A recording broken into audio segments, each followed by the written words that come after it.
Once upon a time, deep within an ancient forest, there lived a very old woman. And one day, the Red Hat Maiden decided to go to her.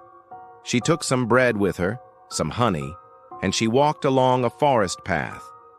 And who should cross her path but a wolf? A big, gray wolf. And he bared his teeth at her, snarling, "Well, well, what have we here?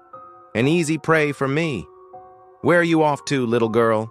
The Red Hat Maiden was frightened, but she stood her ground and said, "To the old woman's in the forest, to the old woman's in the forest." And the wolf, hearing this, thought to himself, "So much the better. Then I shall get 2 meals in one day." And he followed her.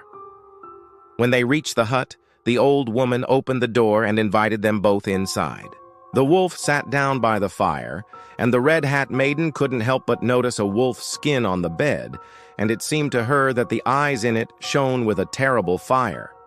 However, she said nothing, and when the old woman brought in 2 cups of tea, she took one and drank. And it was the bitterest, most loathsome draught she had ever tasted.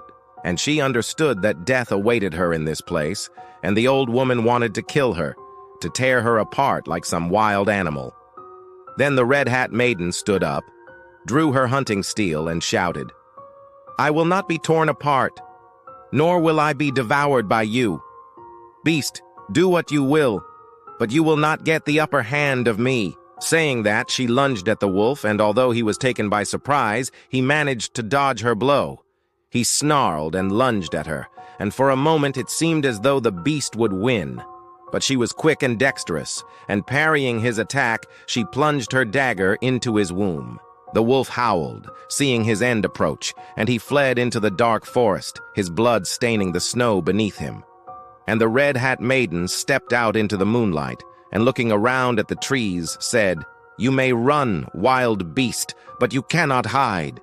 I am the hunter now, and all the beasts of the forest shall know it." And with that, she disappeared into the trees, and the forest fell silent once more. Only the owls hooted sadly, and the wolves prowled restlessly, knowing that the balance of power had shifted, and the Red Hat Maiden was their new leader. See you next time.